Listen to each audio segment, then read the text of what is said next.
अस्सलाम वालेकुम व्यूवर्स। तो आज के वीडियो में हम first year English lesson number 2 clearing in the sky का पेज नंबर 4 का डिस्कस करेंगे।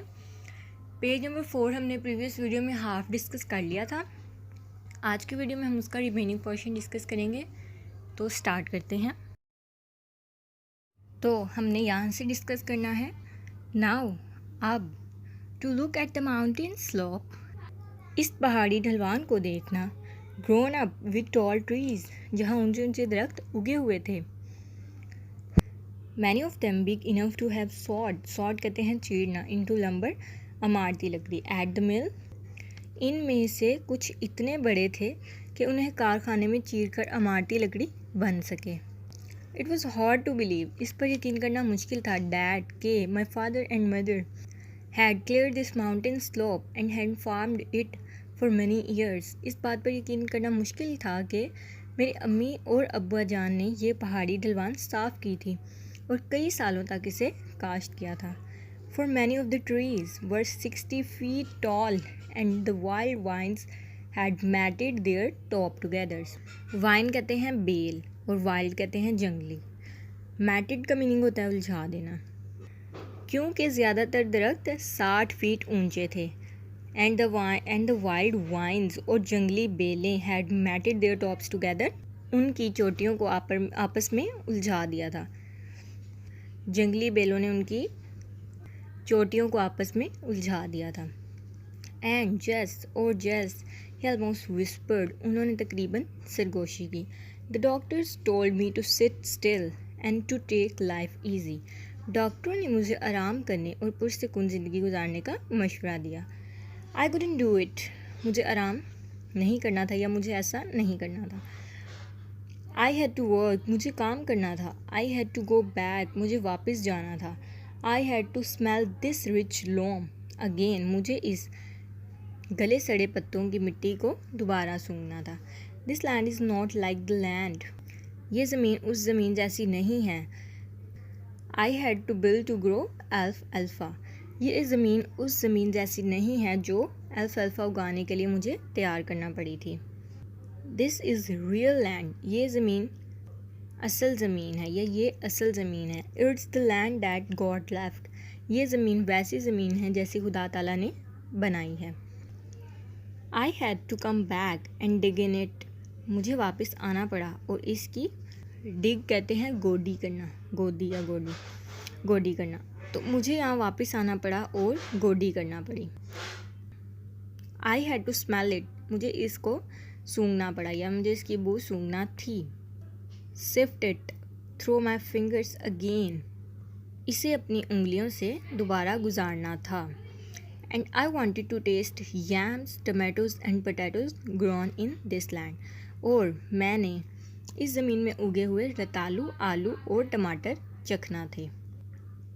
For this mountain top I looked far in every direction over the rugged hills my father and mother had cleared and farmed in corn, मेज and can. इस पहाड़ की चोटी से ऊंचे नीची पहाड़ियों के ऊपर दूर दूर तक मैंने हर सिम देखा जिन्हें मेरे अब्बू जान और अम्मी जान ने साफ़ किया था और वहाँ गला, मकई और गन्ना उगाया था। The one slope they hadn't cleared was the one from which my father had cleared this last small patch। एक ढलवान जिसे उन्होंने साफ ना किया था यही थी जहाँ पर अब्बा ने अपनी आखिरी ज़मीन का छोटा सा टुकड़ा साफ किया था। I followed him from this clearing in the sky down a new path towards the deep valley below। इंतहाई बुलंदी पर साफ़ किए गए इस खेत के नीचे गहरी वादी की तरफ उतरते हुए एक नए रास्ते पर मैं उनके पीछे हो लिया। But why do you have so many paths coming from the flat up the steep second bluff, मगर आपने इस मैदानी सतह से दूसरे अमूदी पहाड़ के ऊपर जाने वाले रास्ते के लिए इतने ज़्यादा रास्ते क्यों बनाए? आई आस्क्ड, मैंने पूछा। Since he had promised that he would explain this to me later, मैंने उनसे पूछा क्योंकि उन्होंने वादा किया था कि वो मुझे इसकी वजाहत बाद में करेंगे। आपको याद होगा कि प्रीवियस पैराग्राफ्स जो हैं उसमें हमने डिस्कस किया था कि जस्ट पूछता है why do you take the steep path, आपने ये अमूदी रास्ता क्यों इख्तियार किया? तो उनके अब्बाजान कहते हैं कि आई एक्सप्लेन लेटर, मैं इसकी वजाहत बाद में करूँगा। तो अब जस पूछ रहा है कि आप मुझे बताएं कि आपने इतने ज़्यादा रास्ते क्यों बनाए और अमूदी रास्ता इख्तियार क्यों किया। वो अपने अब्बाजान से इसलिए पूछ रहा है क्योंकि उन्होंने वादा किया था कि वो इसकी वजाहत बाद में करेंगे। ओह यस, ओह हाँ, ही सेड, उन्होंने कहा। अर्ली लास्ट स्प्रिंग, गुज़िश्ता मौसम बहार के आगाज़ में, I couldn't climb straight up the steep path, मैं इस अमूदी रास्ते पर नहीं चढ़ सकता था। That was when the doctor didn't give me a week to live. ये उस वक्त की बात है जब डॉक्टर ने कहा था कि आप एक हफ़्ता भी ज़िंदा नहीं रह पाएंगे। I made a longer, easier path. मैंने एक आसान रास्ता बनाया। Longer, लंबा, मैंने एक आसान और लंबा रास्ता बनाया। So I wouldn't have to do so much climbing. ताकि मुझे ज़्यादा चढ़ाई ना चढ़नी पड़े। Then As I got better, जैसे ही मैं मज़ीद सेहतमंद हो गया, he explained, उन्होंने वजाहत की।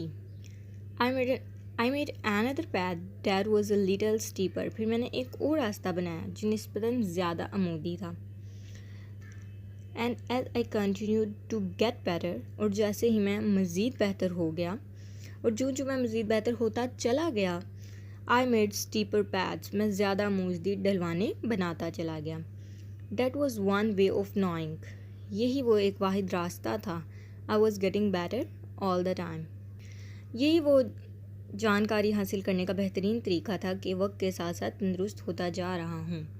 मतलब कि सबसे पहले उन्होंने पहाड़ के ऊपर एक ईज़ी और लॉन्गर पैथ बनाया जिससे वो ईज़िली पहाड़ पर चढ़ सकते थे, इतनी ज़्यादा क्लाइंबिंग नहीं करनी पड़ती। दैन जब वो थोड़े से बेहतर हुए, उन्होंने एक और रास्ता बनाया जो कि थोड़ा सा स्टीप था, फिर और स्टीप, फिर जो जैसे जैसे वो ज़्यादा बेहतर होते गए उन्होंने मज़ीद स्टीप रास्ता बनाए।